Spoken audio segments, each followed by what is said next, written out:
Good morning, good afternoon, wherever you are. This is Don Gertz, and I'm with my friend Greg, and this is Greg and Don's Excellent Adventure. And Don vanishes a little bit because he's got his virtual background on, but hopefully that won't be too distracting for you. But anyway, maybe it's because I'm wearing a kind of a green shirt as well. So Well, you look pretty clear there, so don't yeah. worry about it. All right. Well, if anybody if anybody's wondering why all of a sudden his shoulder goes out, it's because of the technology. But anyway, let's have some fun this morning, Greg, and we wanna ask a question, and the question is one thing that you wish you knew when you started that you learned later on in your career. So what would that be? Yeah, that's a good one. Um, Honestly, you and I have talked about this before, and what I attribute a large part of my success to starting to understand the different personality types that people have. And the reason why I say that is because, back in 2000, I don't know what it was, 2004 or five, when I started learning how to identify different personality types. First of all, I didn't know why I needed to, but then I quickly understood why. Uh, just understanding, be able to identify people in their certain personalities allows you to know how to respond to them in a better way. So when I learned that trick of understanding how, there were different personality types and how to deal with them, I noticed that my sales increased by about 50%. And, so my career started to take a real leap forward and upward, just because of understanding what those different personality types were.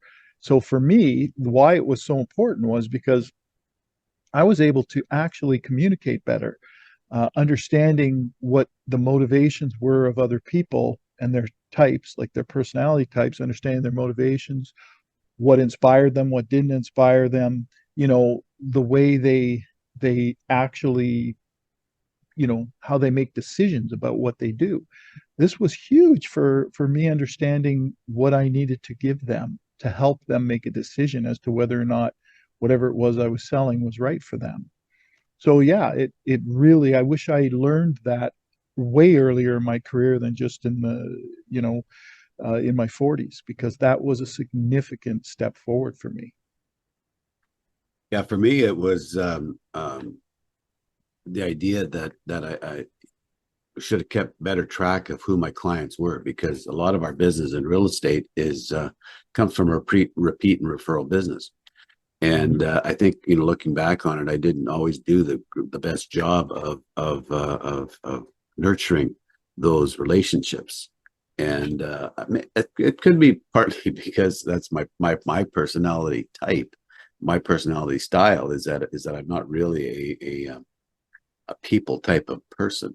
I Oh, really? yeah, I can tend to get lost in some of the technical aspects of the role, but it's one of those things that whether it's a strength or not, it's something that you need to, there's some things you just need to do, whether you're good at them or not. You just need to, if you're not good at them, you need to compensate for them and build for them. So, but but Yeah. what but why do you think it was important, for your to learn about the different personalities? What was the main thing that you found that you think was the most important aspect of that? Well, I think if you think about, you even said this, you talk to certain types of people. Why is it that we can seem to gravitate and speak easily, get along well, right away with somebody? It's just you just click. And then other people you have a real struggle with. And that, what is that, 50% of the time? Is it 20% of the time? Is it, you know what I mean? Yeah, So I think you lose opportunities. If you don't know how to communicate well with everybody, then that means that you're limited to a certain few, which are usually the personalities that are like you, right? The yeah, people that you seem to be like. But what about those people that don't? Maybe they're dominant type of personalities, or maybe they're very detailed like yourself. How do you respond to them? And when you learn what motivates those personality types, you can actually adjust your communication style to theirs. That's why it's so important. All of a sudden, I wasn't only just hitting maybe 25 or 30% of the population that I was speaking to. Now I was hitting more like 50 or 60% of them. I could actually have a great conversation with them. And then my sales started to increase because of it. That's why it was so important. I understood what was motivating those people. What kind of decision styles do they have? You know, how can I what should I say and what should I not say? Somebody in sales might turn around and say, well, heck, you should really know what to say and what not to say. Well, it helps out when you understand how those people make decisions. Understanding how they make decisions and how they might respond to a certain circumstance, and what's Yeah, what's their motivation. Because when you understand their personality style, you have better insight into what motivates them. yeah. So it's all works together. For Communication is key, man. Yeah, When you can understand that, you open up a whole new wave of people that you can speak to that you normally wouldn't be. yeah, Now you can understand where they're coming from. yeah. So by understanding your client better, you actually broadened and increased your base. You increased the number of people that you were able to talk to. Precisely, Yeah. precisely. And And when you do that, your numbers, if your closing ratio is 25%, say for example, if you're only able to talk to 50 people, then your closing ratios or your closing percentage is going to be 12 people, right? yep, Thereabouts. And if you increase that to 80 people, I'm trying picking 80 because I can do that math better, because 25% of 80 is 20 people, right? So you've increased the number of people that you closed. You increased your close from 12 to 20, or 13 to 20, yeah. so that And there. that translates into more income. That translates into more business. It just translates into a lot of great things that work in your favor Yeah, and theirs too. yeah. Particularly, I think um, some of the things that you used to sell. I mean, and like for me in real estate, it's you don't sell something every day. I wish I did, but You can't realistically, you don't join that one sale a day club. yeah. I mean that's just not what happens in real estate. I mean, if you sell, the average is less than one transaction per month, Yeah, per for a realtor. And a good realtor can sell two, have two transactions in a month. And a really busy realtor is going to do three. And then you start getting into those higher numbers, and it gets pretty incredible. But the idea is, with the significant increase, this it's a lot of, the commission for one deal is a lot bigger than if you're selling, something small. yep. So understanding is more important, I think, when you're, the larger the ticket item you're selling, the understanding the person's personality types is becomes way more important. Well, even when I sold yachts, the same, very similar to the real estate business because it was just that. I mean, you come across a lot of different personality types, and being able to understand that was really helpful in building a relationship with these people and some kind of commonality or common ground, and which was our interest in boating. But likewise, what you had said too is very important. I mean, you've got to be able to stay in touch with your clients, and you've got to be able to understand them. I think those two things go well together. Yeah, they do, definitely. They definitely do. Yeah, I think when you have the systems, but to stay in touch, that's, a follow-up system. That's where I think, we uh Yeah. it's important, to say, okay, how, what happens now, like after the sale, what's the process, what's the after the sale, because that's when a realtor or any salesperson can can leverage their relationships into a more successful career. And it when you get into understanding your numbers, like having the systems and saying, okay, I contacted this many people and blah blah blah. You break it all down. Your business becomes way more predictable. And you can actually Yeah. say, okay, if I do this and this and this and this, I should earn this and this and this and this, and that makes it easier. Well, heck yeah. Or, Predictability is a great thing, especially yeah. in sales, if But if you're you able to do that. Yeah, but if you don't have those systems of follow up, you're not gonna have that predictability in your business. Well, and here's an interesting point too that I like what you're talking about there, because anybody who's listening to this episode, especially if they're starting out, I not only have a process for how I connect and sales process, but to me there's an after sales process that I have, and it usually entails sort of an automatic way of how I keep in touch with my existing clients.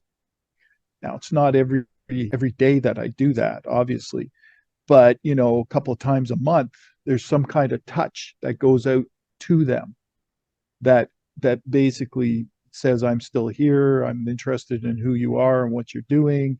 I'll make maybe a call a month, but there is a system and a process, and I think that's an important thing for successful salespeople or anybody building a business. Basically, it's an important factor to that, because that's how you want to keep in touch with those people. Absolutely. So Yeah. let's go back to the idea of understanding personality styles. How would you what steps would you take to implement that? Would you recommend that a person implement that when if they're starting out? Or what would you like to have done when you started? How would you have implemented that? What would the steps be that you took? Well, a lot of organizations unfortunately don't teach this stuff. I was with at the time I was with a marina when I was selling boats that actually brought someone in to talk about DISC, DISC, and that's when I learned. But if I was, it depends on what your company does for you. But if it doesn't, then you should be reaching out to someone who provides uh, training on that, and getting an assessment done yourself, which is of course you. I'm kind of pointing the direction to you. To me, Because yeah, to you, because you do that kind of thing, and it is important. And I'm not just saying it because Don's a wonderful guy. I'm saying it because it will increase your ability to connect with people tenfold. And so for me, if I was starting out somewhere, depending on what kind of training program they had, I would definitely go out and invest in this myself, because, like I say, my income level increased 50%. Not just my income level, the depth of my relationships with other people increased considerably because of it. I So think when we look at it, uh, thanks for the plug, by the way. But like um, self-awareness, knowing where you are, and knowing how you do things is definitely the first step.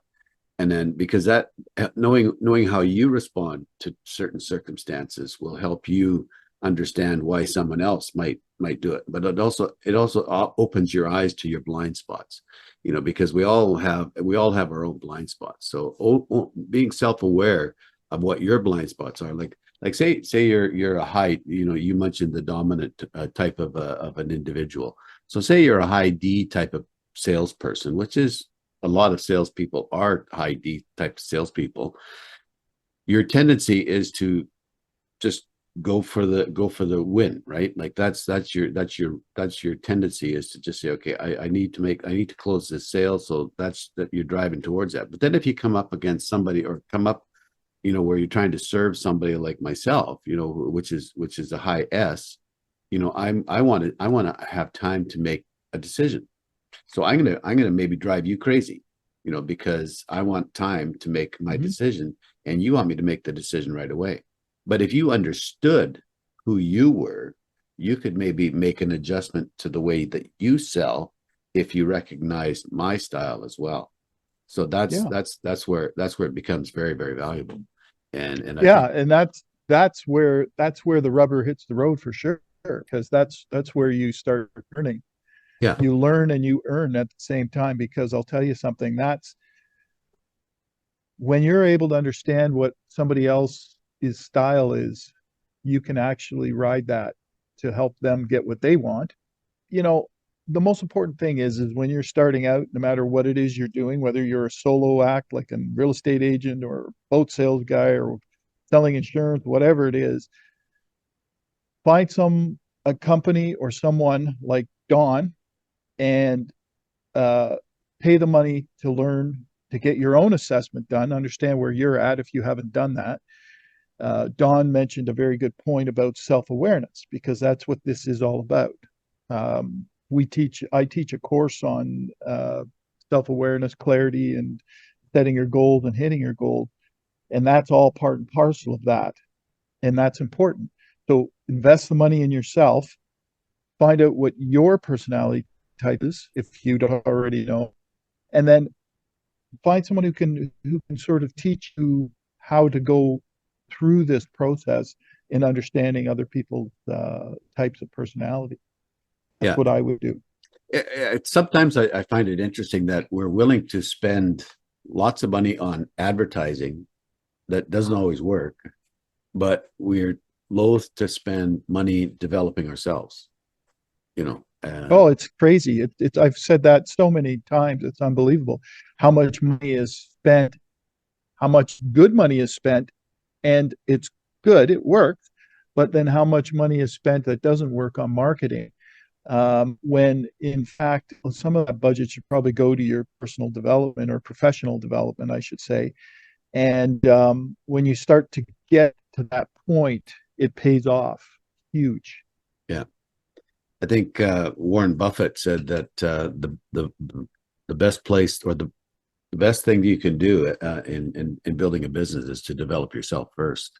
That's I paraphrase that a little bit, but generally that typically that's I think a good way to say it. And others have said that if they were to invest in anything, they'd invest in public speaking. You know, as a way Yep. of developing themselves, is learn how to be a better public speaker.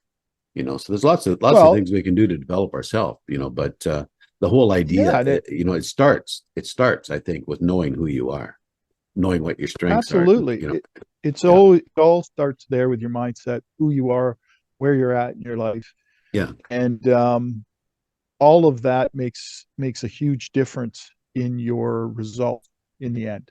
yeah, It all depends on you and what you're willing to, how you're willing to open your mind to new yeah. possibilities. But that is definitely one of them. The other one, as you mentioned, is, basically having a process in place to keep in touch with existing clients. And that's like developing a routine. Like Yeah, it's just I know you know sometimes people don't like the word routine, but we all have a routine, whether we like it or not. You know, we all have a routine. It's just when you develop your own routine and you're able to craft it so that it actually is effective. You know, not something because you do things. Well, try it this way. You know, and then okay, well that worked. Well, then maybe I'll add this to it. You know, but you're doing it haphazardly. You know, if you do it that way, whereas you've actually sit down and say, okay, after the sale, this is what I'm going to do. I'm going to have a system where I'm going to follow up with the people. I'm going to put them into my database. Like I think, I think the idea is to find a CRM that you're going to use, you know, customer relations management. That's, CRM. But yeah, the only CRM that's worth its money is the one that you're going to use because that's right. there's some of them out there they'll actually replace the idea of having an assistant for you. You know, they'll plan your Yeah, whole day. They'll tell you, okay, call this person. But if you don't use it, it's not worth anything. You know, so figure right. out what you're going to use and then do it and then plan it. But Well, plan, it's formulating a habit, right? And I often say is, if you're full of bad habits, or you don't think it's like you say, some people don't like the thought of a routine. Well, you still have a routine. You just don't want to call it a routine. It's not making the bed and waking up at any time. It's still a routine, right? Yeah. Why not put into place something that's actually going to work, where you can keep in touch with people, and just like you say, it's only worth it if you use it. Yeah. And that's part and parcel of it, is these things will work for you if you let them. Yeah. Yeah. So that's I think kind of what I would say is for making sure that you have a system to stay in touch with people is develop a routine. You're after the sale. This is what I do, and then review it every month, because you're not going to get it right the first time, right? Yeah, no, you're it not going to takes get it right the time. first time. Yeah, it takes time to put these things in place. So, It takes time. Yeah. um, yeah, Well, no, it Greg. was a good conversation. Yeah. Greg, thanks for joining us on Greg and Don's excellent adventure. And today we were talking about what it is that we wish we knew when we would have started in our career. And just glad that you're with us. So thank you very much, and have a Thank great you, day. Don. Appreciate it. Bye.